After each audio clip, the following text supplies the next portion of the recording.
Bueno, pues...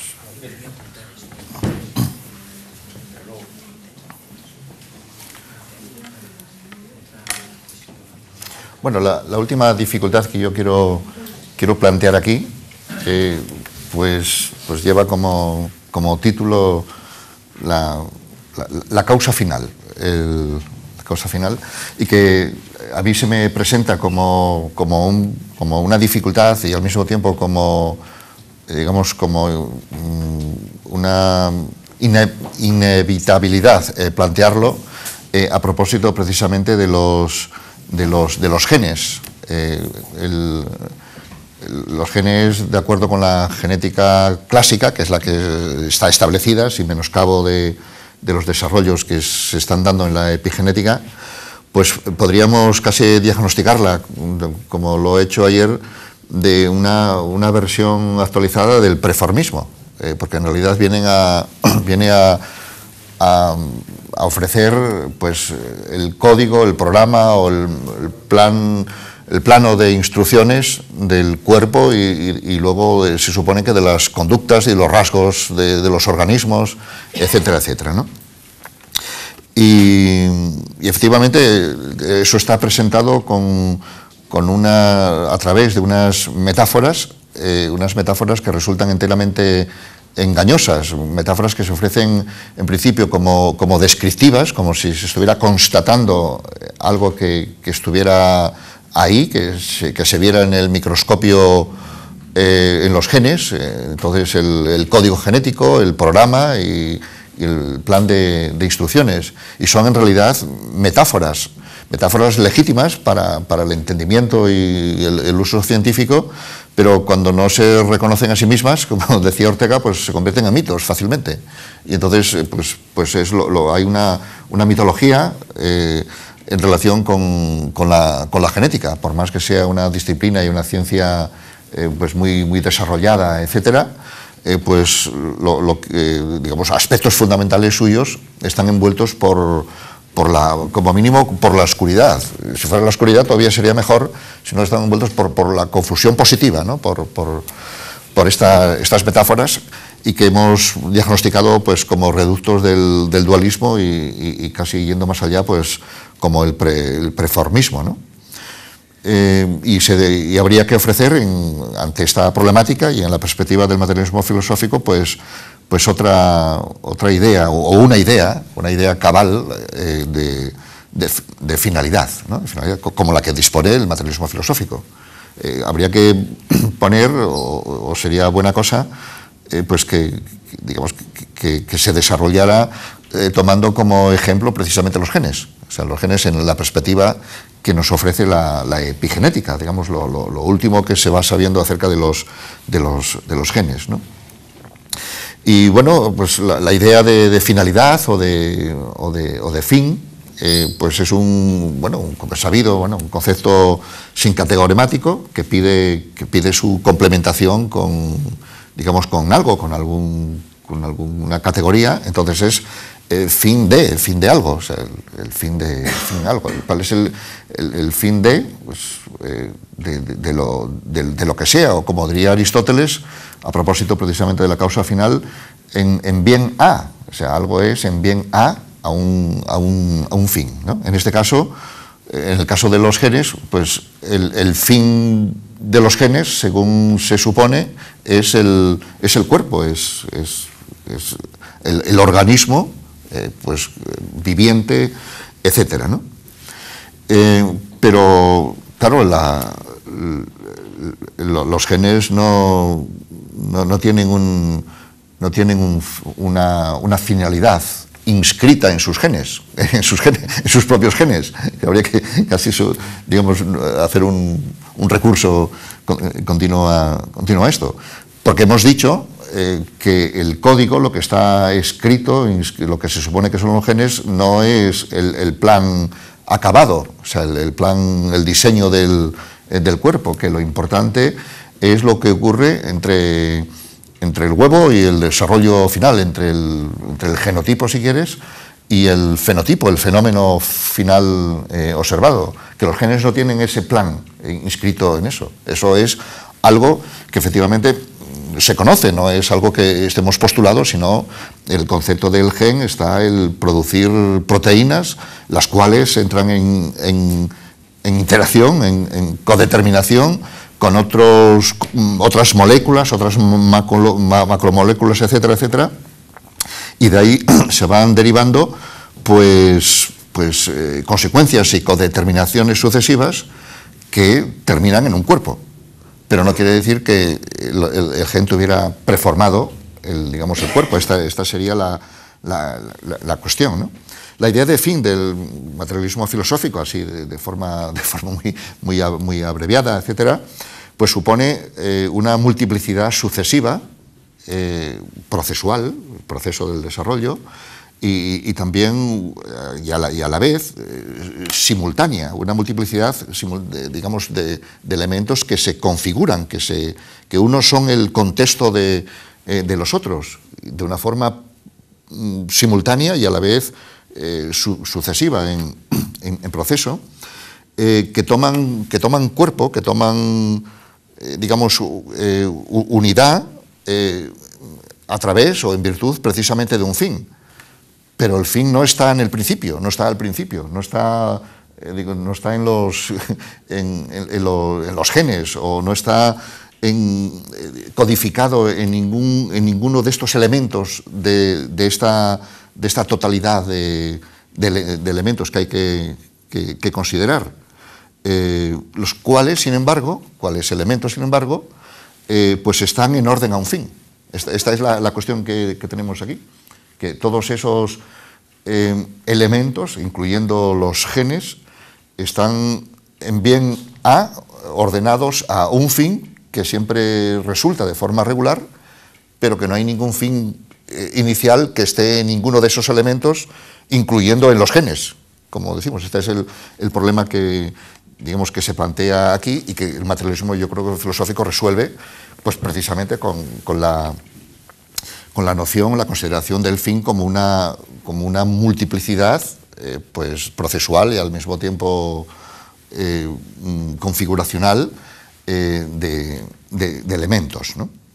El fin producido, el fin resultante, el fenotipo que es el resultado terminal del comienzo, que se suele atribuir a los genes, el fin producido son en realidad resultados anteriores, ya producidos y que ahora nunca mejor dicho, se reproducen y se vuelven entonces a desarrollar. La propia etimología de la palabra desarrollo, y la palabra incluso tiene que ver también con evolución, tiene que ver esta palabra del desarrollo con volver, implica también, digamos, volver, de tal manera que son resultados que vuelven a resultados ya anteriores.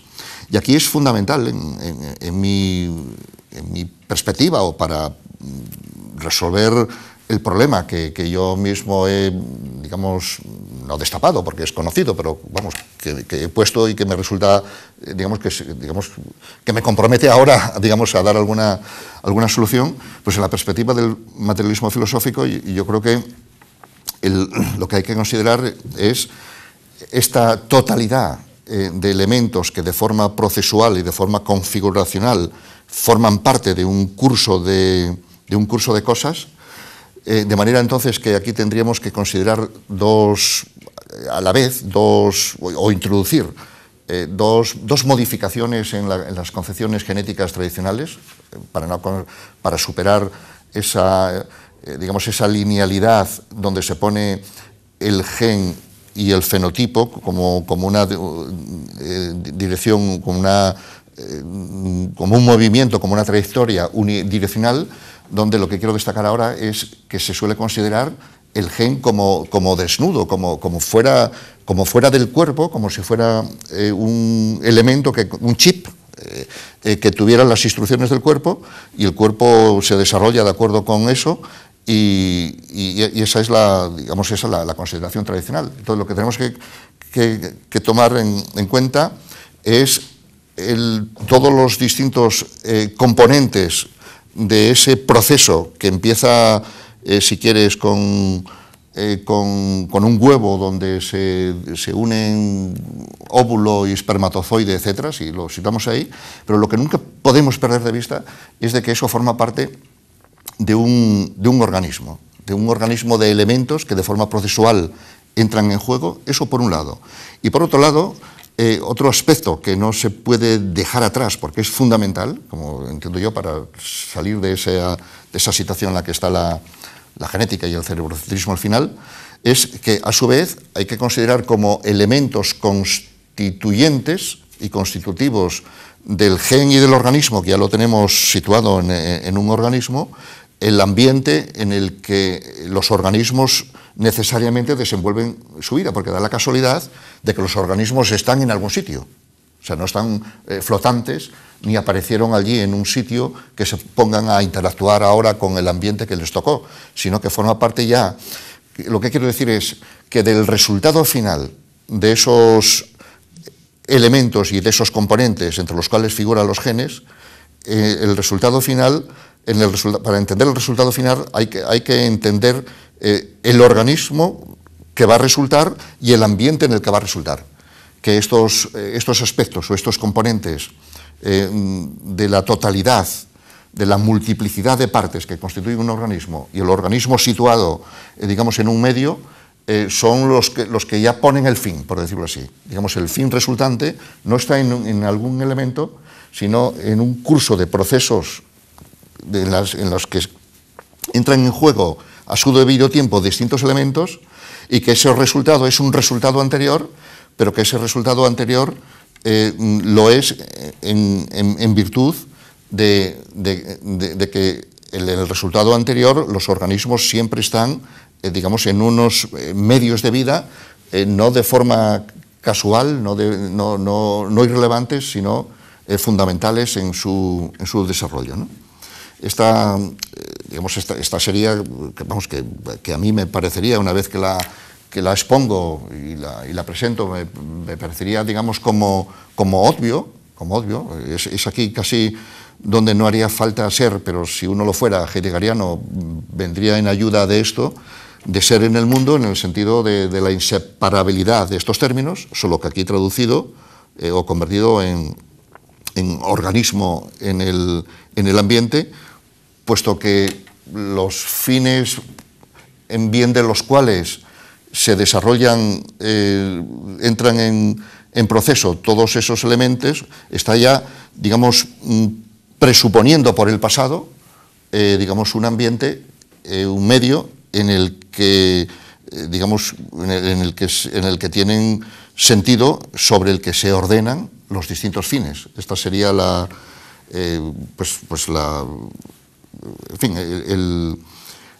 manera, digamos, que yo creo que daría salida a este gencentrismo, digamos, creador, ¿no? Las partes de la totalidad se ordenan según alguna de sus alternativas posibles, aunque sea siempre la misma. Aquí es importante el considerar que estos elementos que entran en juego pueden tener muchas determinaciones posibles, pero es el caso que hay una que es la que se impone por razones físico-químicas, por razones de afinidad química entre los elementos, por decirlo en términos goetheanos, poéticos si quieres, pero es una afinidad química en la que que puestos en contexto unos elementos de los genes, de los cromosomas, en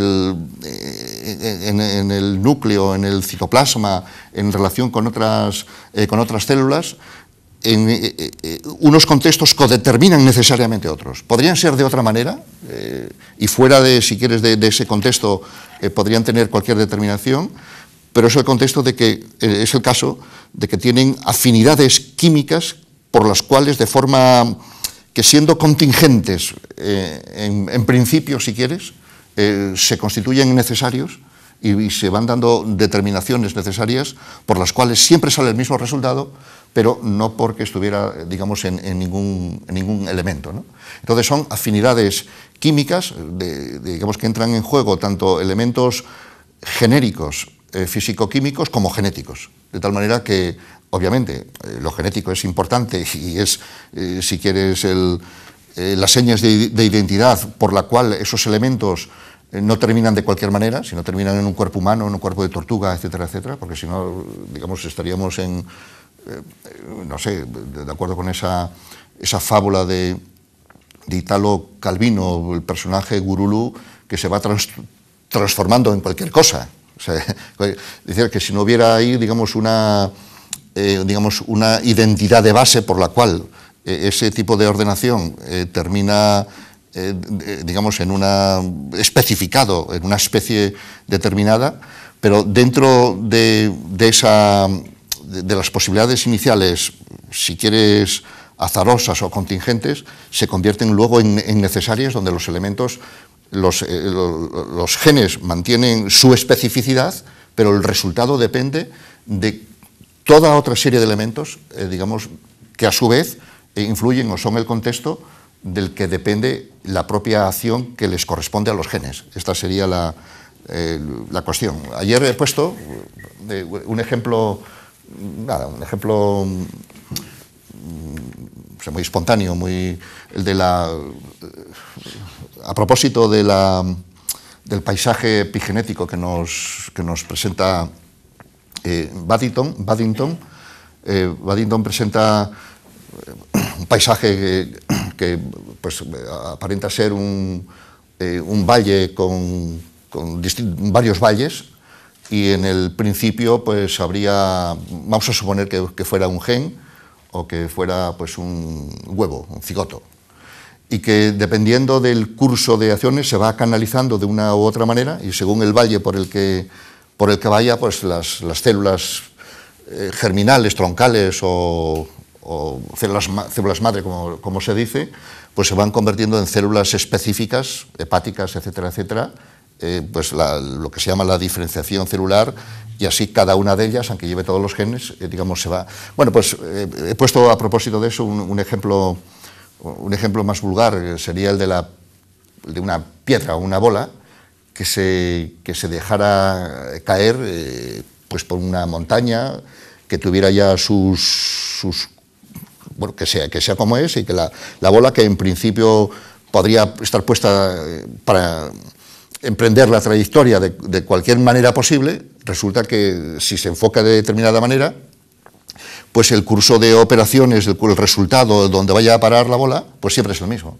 Y desde luego no es porque la bola tuviera ningún gen que la pilotara, etcétera, etcétera, sino por una canalización de que en cada momento procesual, los elementos que están en cada momento en juego, dan lugar a una configuración que ellos mismos se necesitan unos a otros, por los cuales en la configuración sucesiva también ocurre lo propio, y el resultado final pues está mantenido sin que haya ningún tipo de, por decirlo así, de causa inscrita o preinscrita en la bola. Pero para entender eso es necesario tener, digamos, incluido ya cuando lanzamos la bola, la montaña, por decirlo así, el contexto, etcétera, etcétera, ¿no?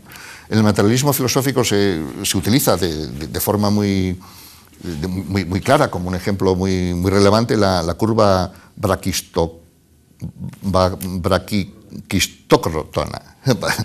braquistócrona, que pone, digamos, que es un ejemplo, digamos, que muestra de forma muy clara pues la finalidad, ¿no? Digamos, compuesta en el propio orden de las cosas, pero que no está ni al principio, sino que está en el conjunto, ¿no? Si se recuerda, esta curva pues, nos presenta una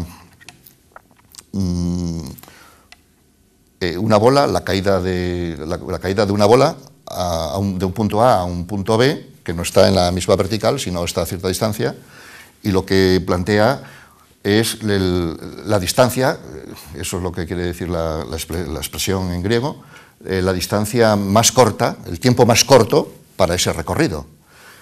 Bueno, en principio podría parecernos que el recorrido más corto es el que estuviera en línea recta, pero otros recorridos también son posibles, el que fuera el de la bola hacia abajo y luego rodar hacia ahí, y el que de hecho es de forma invariable, de varios posibles, el que de hecho resulta, es el de una curva que, bueno, que está descrita en términos matemáticos y que empíricamente se puede comprobar hasta en casa, si dispones de este tipo de cosas, ¿no?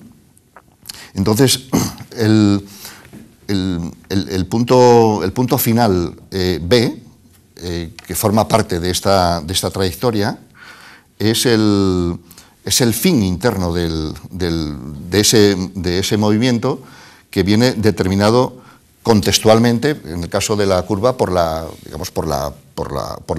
gravedad y el comienzo. De tal manera que no hay ninguna sospecha de que hubiera en la bola una finalidad para coger ese camino, pero es ese camino el que de hecho coge en virtud precisamente pues de leyes contextuales, de la gravitación, etcétera, etcétera. Pues yo creo que lo mismo que se explota este ejemplo, este caso, habría que aplicarlo a alguien que pudiera hacerlo y que, digamos, que estuviera bien al tanto de la genética molecular, etcétera, etcétera. Habría que, digamos, trabajarlo para el análisis precisamente de la genética, para desbloquear esa concepción pues preformista que, digamos, que se... Entonces yo lo único que estoy aquí apuntando es que dentro del materialismo filosófico existen materiales que permiten entender la causa final obviamente, sin ningún tipo de principio mentalista, espiritual, misterioso, etcétera, etcétera, y que sería, digamos, una gran aportación precisamente para esta nueva configuración de los genes, ¿no? de la nueva genética, ¿no? El resultado final es una reproducción de resultados anteriores, esto está previsto en el materialismo filosófico, y es el que habría que considerar. Efectivamente, el futuro no está tirando de la bola, no está tirando del gen, el futuro no existe, pero el futuro son pasados anteriores, en este caso de la propia especie de que estuviéramos examinando, digamos que van a reproducir los mismos pasos en una especie de, valdría decirlo yo creo aquí, de regreso al futuro. Es decir, que el desarrollo sería, digamos, reproducir algo pasado, y en esa reproducción de algo pasado es lo que nos lleva precisamente al futuro, a un nuevo organismo, etcétera, etcétera, ¿no? Yo creo que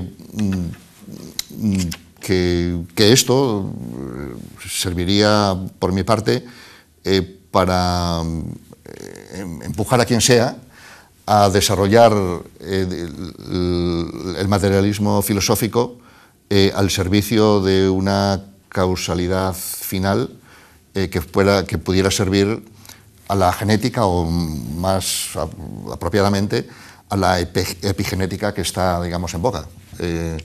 Tengo entendido que entre las actividades del próximo año de la Fundación Gustavo Bueno hay un congreso, un espacio previsto para la finalidad y la teleonomía. Sería digamos, un buen momento y un buen sitio para responder a este problema o esta dificultad con la que yo me encuentro, que sé apreciar el problema, ver por dónde está la solución, pero que habría que trabajarla, por decirlo así de alguna manera, ¿no? Y por mi parte, de forma así voluntaria y espontánea, dejo de hablar para dar ocasión, pues, a preguntas y comentarios que se quiera hacer hasta donde podamos, ¿no?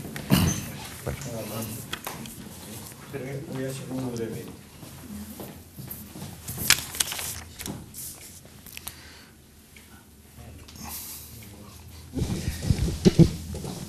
Sí, bueno, de acuerdo. Efectivamente está en una especie de reuniones que tenemos todos los años, por Semana Santa, por ahí. Este año lo vamos a dedicar a eso, a finalidad y teleología, distinguiendo, en principio, pues la finalidad objetiva, lo que llaman finalidad objetiva, pues, finalidad objetiva, pues por ejemplo, vamos a ver, ejemplos de Kant en la crítica del juicio teleológico, que no es proléctica, no es propositiva, simplemente, pues Kant pone como ejemplo de una finalidad propositiva, pues vamos a ver, que en una circunferencia el diámetro, un triángulo que tiene como base el diámetro y el vértice toca a la periferia, pues ese triángulo es rectángulo. El teorema de Tales, el primer teorema que se inventó en la geometría griega, ¿no?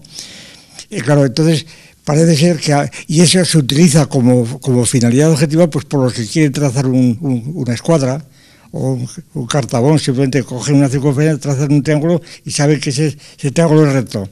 Entonces es una finalidad objetiva porque no hay prolepsis ni nada de esto, simplemente que resulta así necesariamente por la estructura de la circunferencia y del triángulo.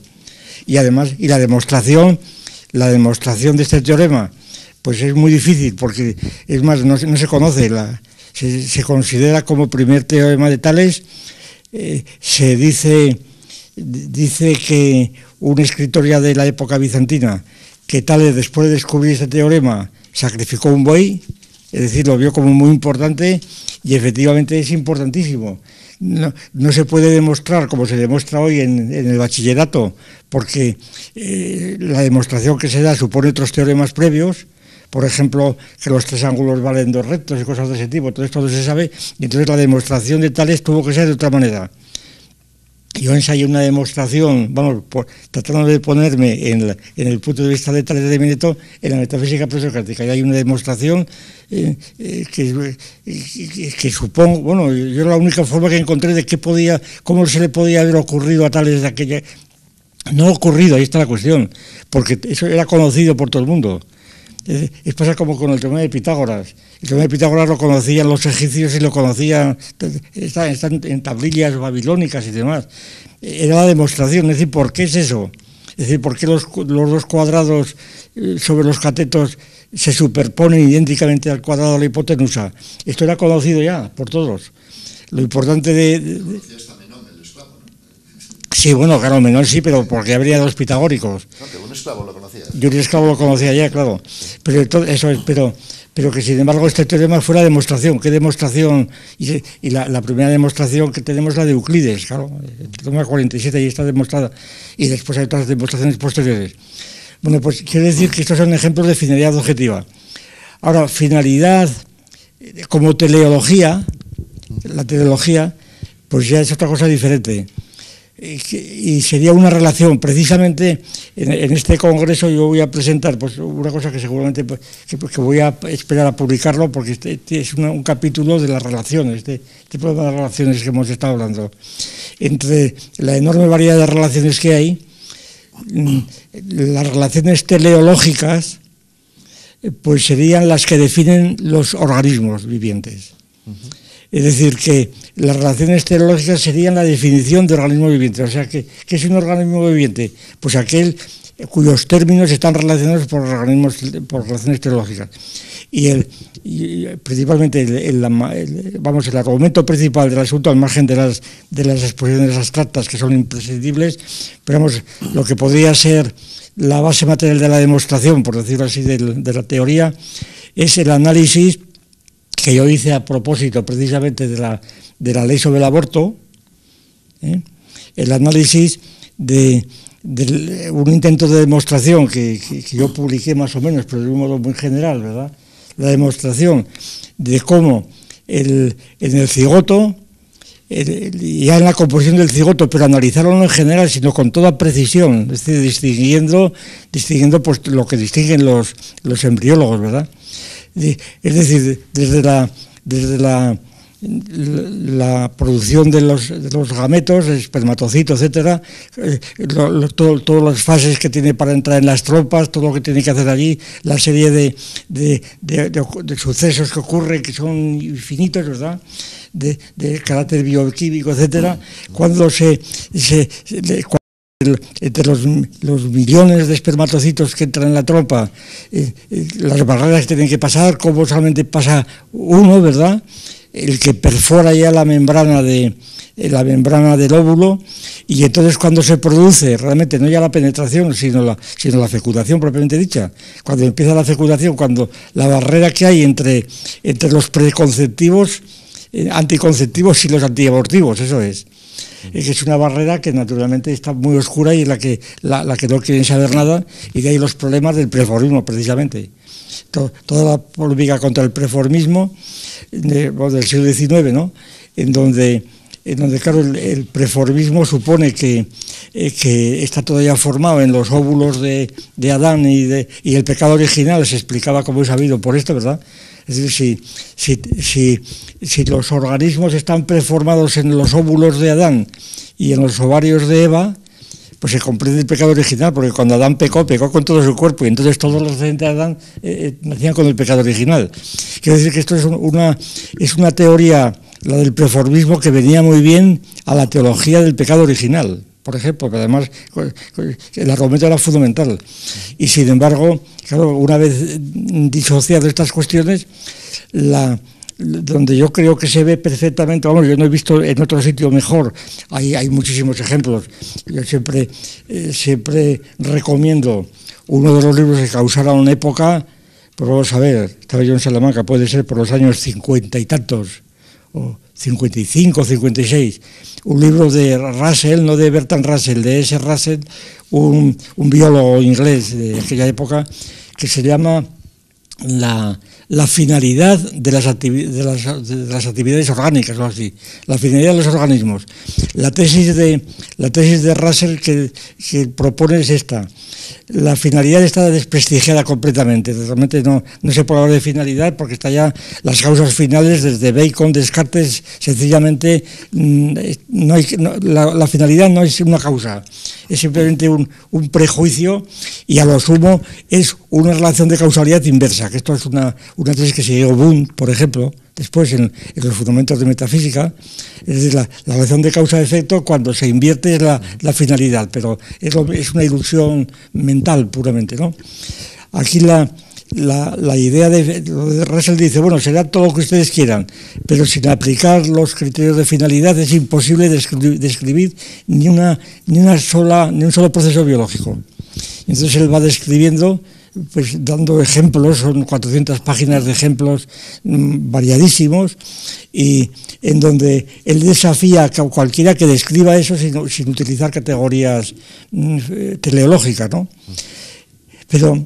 Pero, sin embargo, todas estas que les pone, por abundantes que sean y algunas sorprendentes, yo creo que donde se ve mejor la complejidad, y por una razón que yo creo que se comprende muy bien, y que tiene que ver con el proyecto Genoma y demás. Es decir, el hecho de que los gametos en la reproducción por meiosis, en una palabra, es decir, cuando la reproducción es directa, pues no hay problema ninguno. Es decir, que una ameba se parta en dos y otras dos, hay mucho menos problema. Se comprende que la mitad sea parecido al todo, etcétera, y entonces, así sucesivamente. Y además porque las partes que van a dar lugar a la descendencia forman ya parte de un solo organismo, la ameba o lo que fuera, ¿no?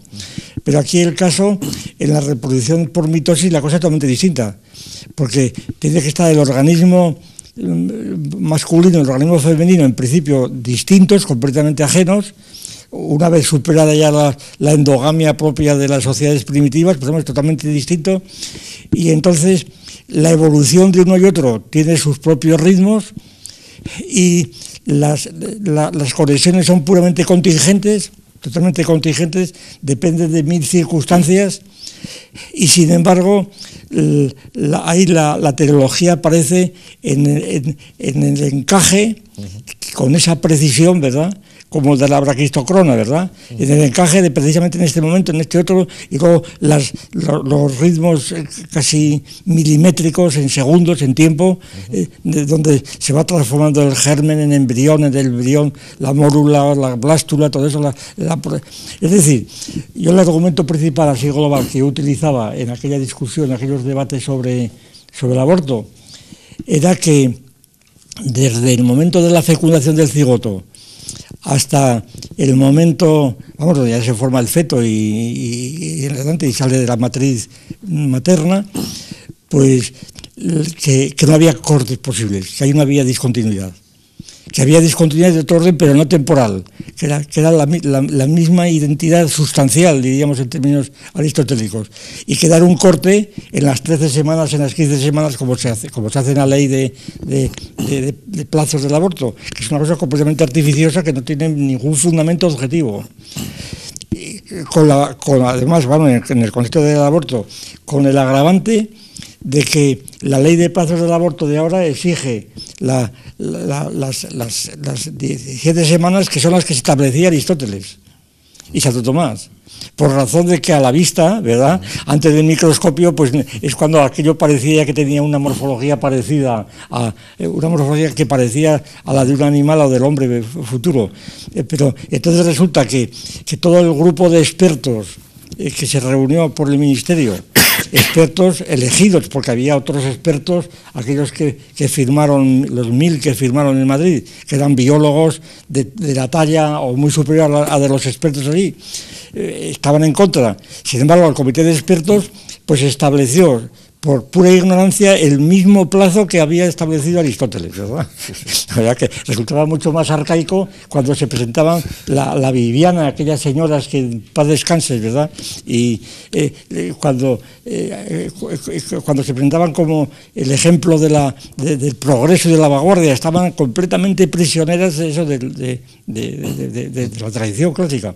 Bueno, pues aquí es donde el análisis de la teología da un juego extraordinario. Porque es imposible. Bueno, yo no veo otra forma de explicar lo que va utilizando relaciones, pero que no son causales. Ahí está la diferencia de causalidad. Ahora, lo que ha dicho, por supuesto, la necesidad de contar con un organismo que tiene una estructura holística total, claro, y por tanto esto complica la conexión del organismo con el fin. Que son distinciones que ya Hans de Dijk y otros hacían entre teleoclinia, teleonomía, teleología, etcétera, según que fuera dentro de un organismo presente o de un organismo futuro, etcétera, cosas de ese tipo, ¿no? Y entonces sí, efectivamente la teleología yo creo que es uno de los puntos esenciales del materialismo filosófico que tiene que aclarar. Porque lo que hay es todavía muy genérico y sobre todo aplicado a la finalidad objetiva, por ejemplo, concretamente, como este caso del registro coronal.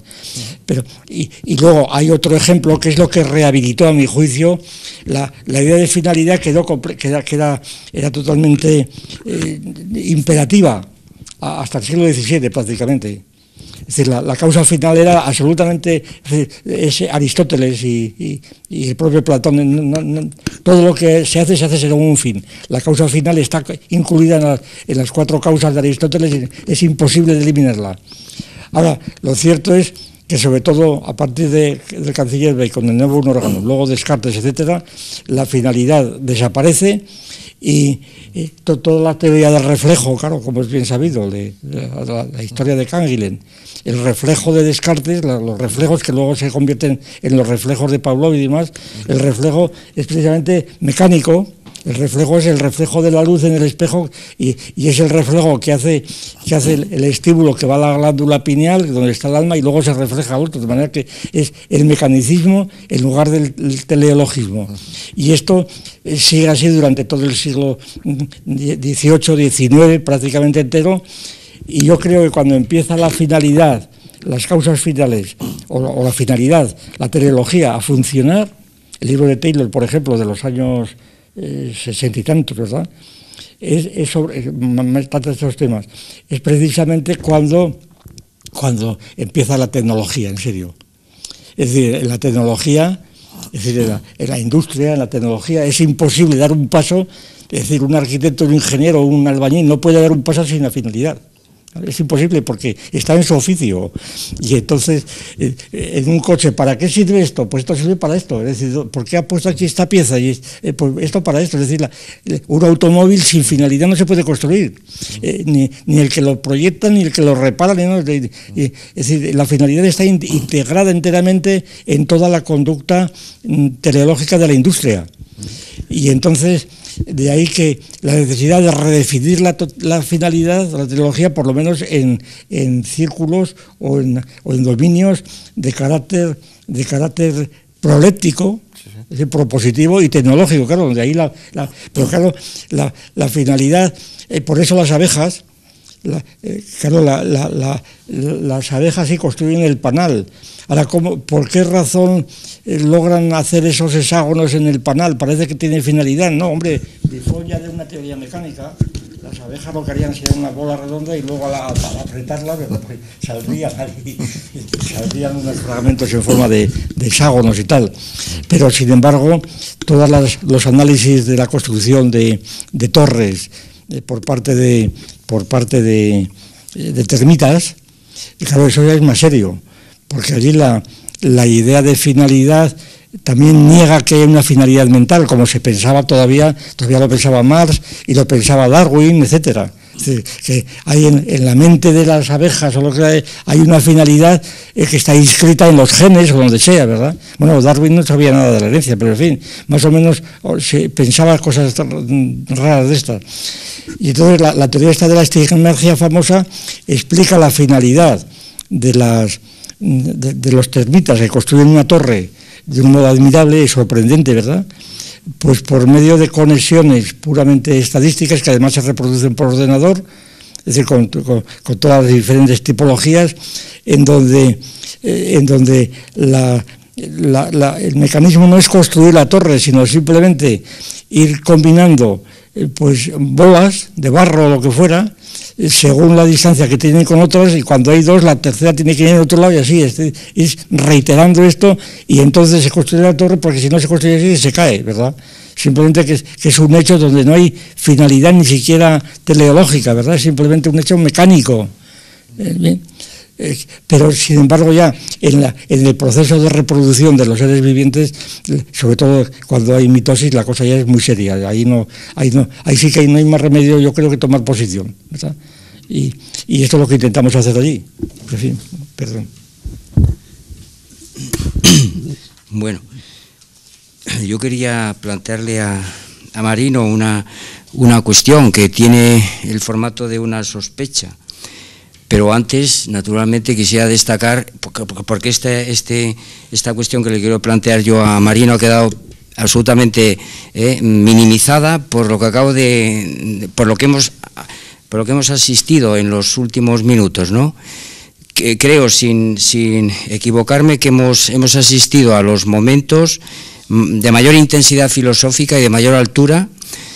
Inmediatamente después de la exposición de Marino con respecto a su desarrollo de la aplicación de los géneros de materialidad, sobre todo en lo relativo a M2, que de alguna manera le sugiere a don Gustavo, o le estimula a don Gustavo, para que él se implique y nos haya ofrecido, pues, yo diría, pues, algunas de las cosas ya se las habíamos escuchado, se las habíamos leído, pero que en tan corto periodo de tiempo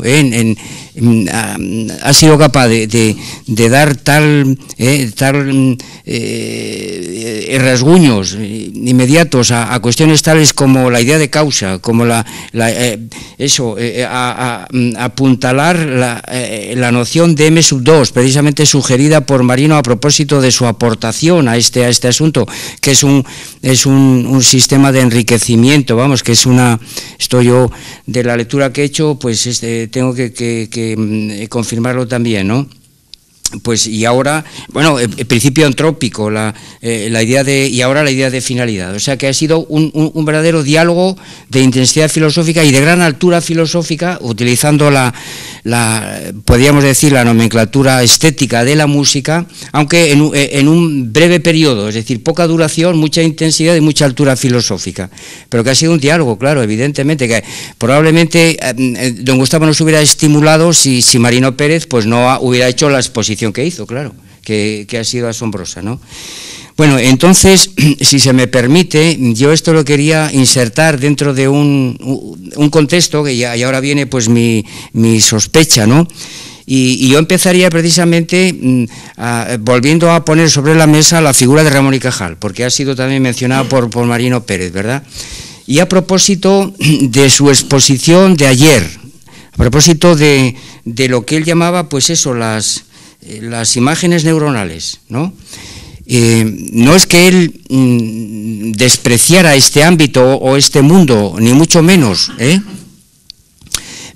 pero lo que sí quiero yo, en cierta medida, es reivindicar este ámbito o este mundo, porque es el mundo fenoménico, es el mundo de los fenómenos, y entonces ahora enlazándolo con Ramón y Cajal, ¿verdad? Bueno, claro, por supuesto, hay que decir que el libro de Marino, como dice en el prólogo, no está contra la neurociencia, está contra un uso ideológico de la neurociencia, por supuesto. Pero él no desarrolla lo que podríamos llamar el campo categorial de la neurociencia, donde hay que, por supuesto, mencionar a Ramón y Cajal. Como lo ha hecho hoy, pues yo aprovecho para decir que precisamente el teorema de Ramón y Cajal, que es la discontinuidad entre las relaciones entre las neuronas, el espacio sináptico, más materialismo imposible, ¿verdad? Pues fue posible esa teoría precisamente debido a los fenómenos que en ese momento él se proporcionó, a base precisamente, pues eso, de microscopio, pero también pues de las pigmentaciones de plata, y aquello le permitió precisamente ofrecer un teorema que suponía una gran revolución frente a la concepción que entonces era continuista, Golgi, que pensaba precisamente que las neuronas estaban conectadas unas con otras, ¿no? Entonces podíamos decir que Ramón y Cajal, pues eso, tenemos la gran suerte de tener entre nosotros un materialista de primera en ese ámbito o en ese campo. Mutatis mutandis, pues nos vamos a resonancia magnética, es decir, las imágenes neuronales, sin duda alguna, que han alcanzado, bueno, por supuesto habría que también pues decir que el microscopio electrónico pues corroboró la tesis de Ramón y Cajal, ¿no? Sin duda alguna. Bueno, y determinó que hay una millonésima de distancia entre una dendrita y otra, ¿no? Bueno, luego tendríamos, por supuesto, las imágenes neuronales que proporciona el escáner, pero que siguen siendo bidimensionales. La gran novedad, precisamente, de la resonancia magnética es que nos ofrece, como me explicó de forma espléndida don Fernando Bueno en una ocasión, pues nos ofrece imágenes tridimensionales de ese mismo asunto, con lo cual facilitan o ofrecen pues una información mucho más rica para que se puedan elaborar nuevas teorías. Claro, aquí está el asunto, ¿verdad? Y entonces yo, por así decirlo, reivindico ese mundo fenoménico de los fenómenos, porque son intercambiables. Aquí ya no son apariencias falaces. Aquí no es que se trata de que nos engañen, etcétera, ¿no? Precisamente para el campo categorial de la neurociencia, y que no hay que en absoluto, pues esto obviarlo o olvidarlo, ¿verdad? Bueno, y esto sencillamente porque también ese ejercicio regresivo puede tener también efectos valiosos en tanto en cuanto esa ciencia o esa neurociencia pues de alguna manera progresa sobre las operaciones médicas, es decir, la neurocirugía. Y en ese sentido, pues claro, naturalmente este es un ámbito, este es un campo que hay que reivindicar y naturalmente el materialismo no puede en absoluto pues obviar esto, ¿no? Que la medicina tiene también metodologías beta, pero que no serían de gran alcance o de gran efectividad si no hubiera este regresus a lo que sería la dimensión. Bueno, entonces, el asunto que yo quiero plantearte, yo creo que tú tienes con claridad meridiana esto, tienes claro que por supuesto una cosa es el mundo de la neurociencia contra la que tú no vas en absoluto, porque lo dices tajantemente, a ti lo que te molesta son pues eso, las aplicaciones como la de Damasio que hacen pues ideología pura, ¿verdad? Pero luego, de alguna manera, también nos llevas a otro campo que tú conoces bien, que es el de las ciencias de la conducta. Y a la vez también, pues digamos que has incorporado en tu libro otro ámbito que es el ámbito de las ciencias de la cultura. Con lo cual, podríamos decir que tú te has dado cuenta, y a mí me parece que este es el gran mérito de tu libro, que entre esos campos pues hay incomunicación. Hay incomunicación. Y que no es posible conmensurar unos con los otros. Tú te has dado cuenta de esto. Y precisamente por eso escribes el libro. Y tu libro es un libro filosófico 100%. De alguna manera, yo creo que tu libro y lo que hemos vivido aquí en este curso, pues es precisamente el nacimiento de la idea de cerebro. porque esto es precisamente lo que hacemos en filosofía, es decir, es cuando comparamos los campos y vemos que hay incomunicación y que hay inconmensurabilidad, pues surge la idea, y esto es lo que tú realmente has, a mi juicio, yo vamos, he leído con mucha atención el libro y me parece que es este el asunto, ¿no? Y que hayas tenido la gentileza de ofrecérnoslo aquí, pues naturalmente, bueno, ya si yo te tenía en gran altura, pues ahora pues todavía mucho más, ¿no? Sin duda alguna. Bueno, entonces la sospecha que yo tengo ahora es la siguiente, ¿verdad? Dicho esto, bueno, tampoco ha habido tiempo para que tú expusieras, supongo yo que tendrías la posibilidad, bueno, para otra ocasión, ¿no? Porque dedicas 2 capítulos a Aristóteles. Y entonces ese es otro ámbito muy bonito que no... Bueno, algo ha sido mencionado aquí a propósito de la causalidad, ¿no? Pero bueno, sobre todo el asunto del hilemorfismo y de la causalidad formal, eso también sería también tema para otro asunto, pero no ha salido, lo dejamos para otra ocasión. Entonces ahora, la sospecha que yo tengo, ¿no?, es lo que viene a continuación, es decir, si en el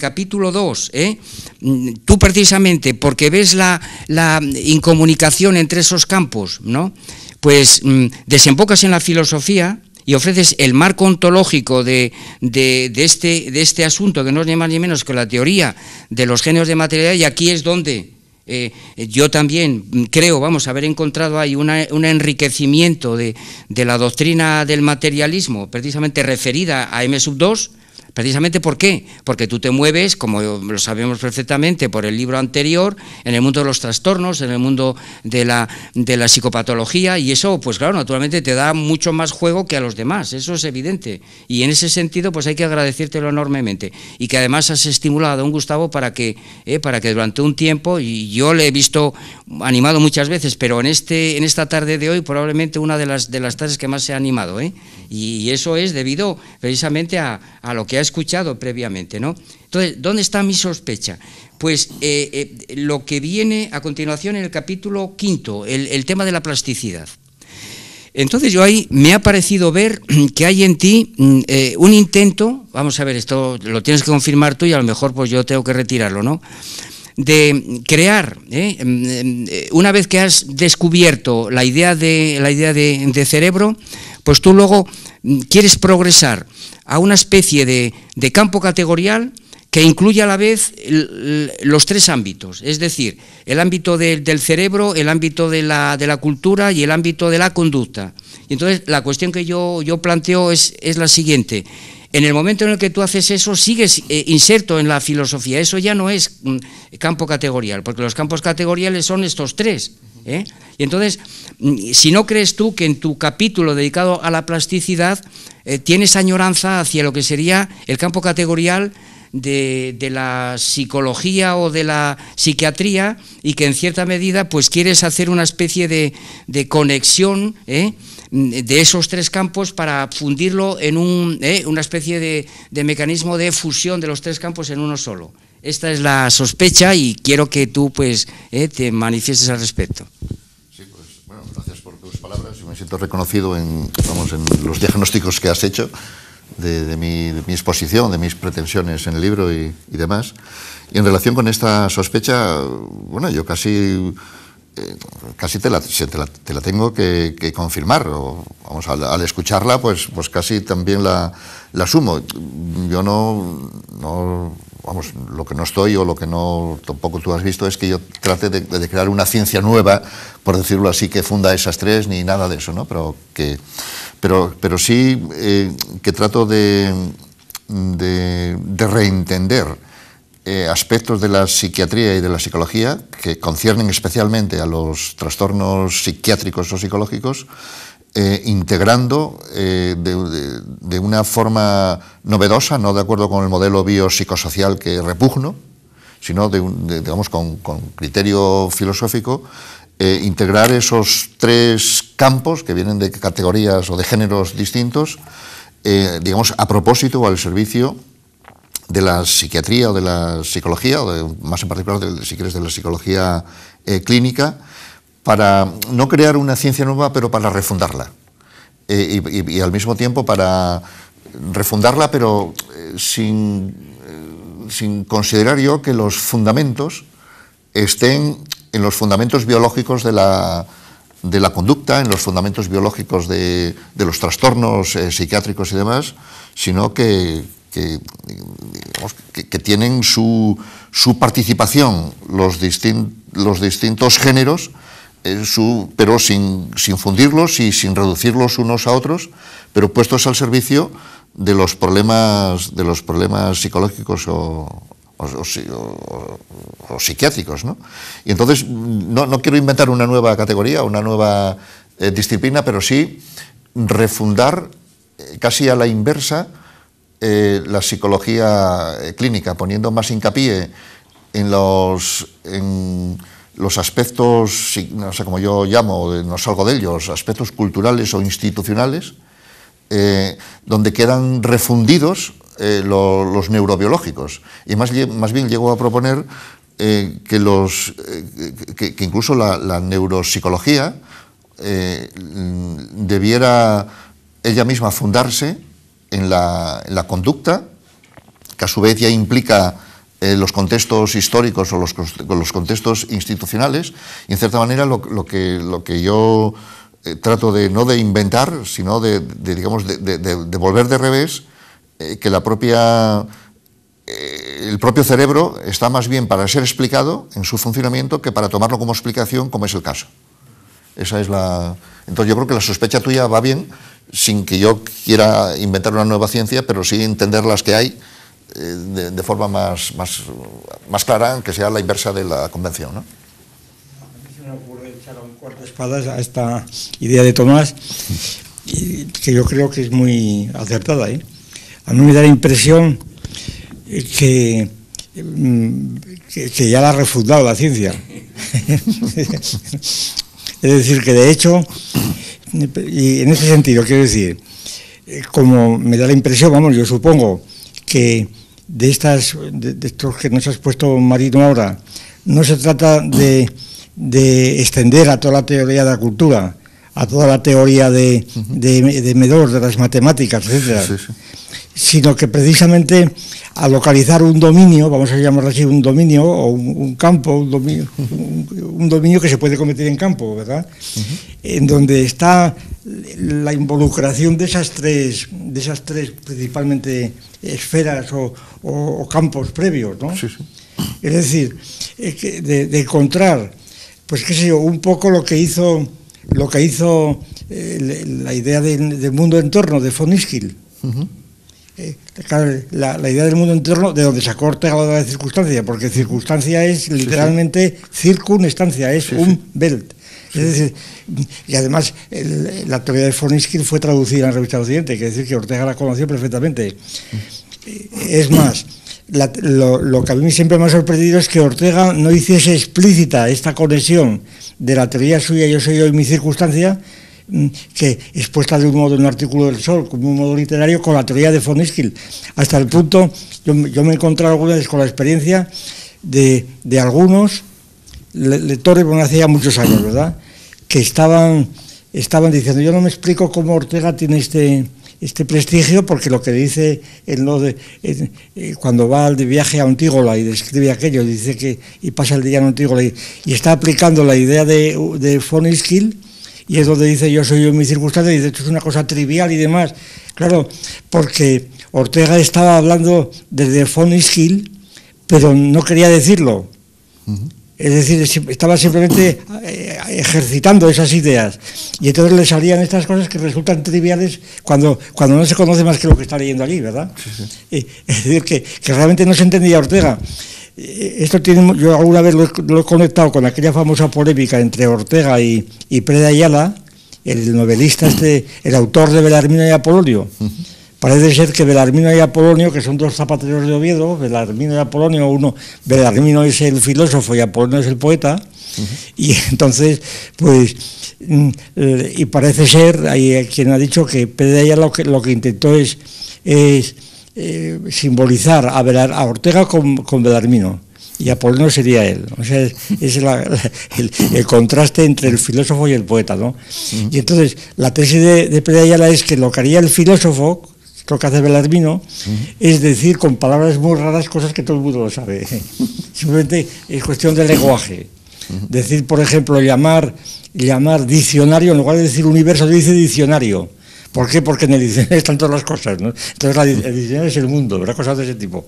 Entonces, Belarmino inventa un lenguaje totalmente legible por el que no está al tanto de sus definiciones, pero lo que está haciendo Belarmino es decir lo que dice todo el mundo con otro lenguaje. Y entonces le atribuye a Ortega esto, pero es porque Pere Ayala no había leído von Esquil. Es decir, porque Ortega está haciendo al revés.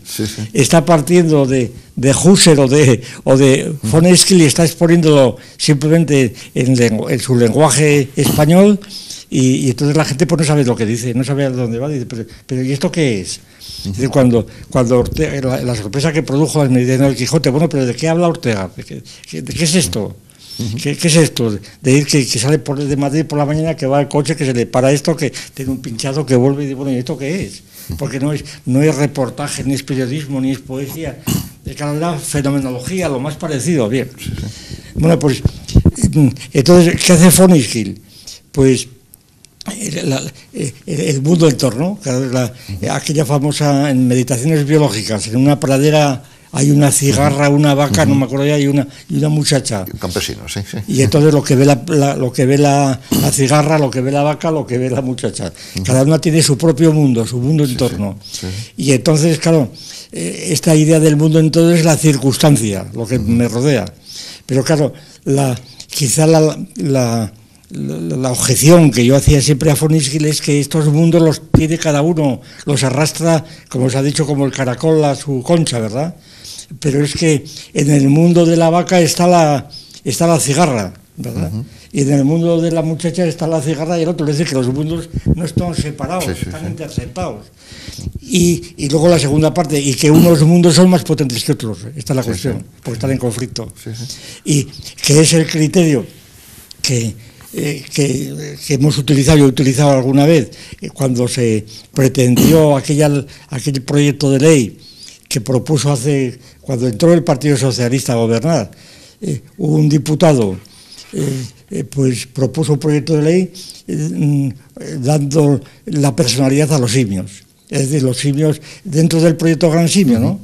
Es decir, se trataba de darles carné de identidad, de derechos laborales, etc. Bueno, derechos, la ONU sacó por aquella época también una parodia de los derechos humanos, que era Declaración Universal de los Derechos de los Animales, que está vigente, claro. De ahí viene lo de los toros y demás.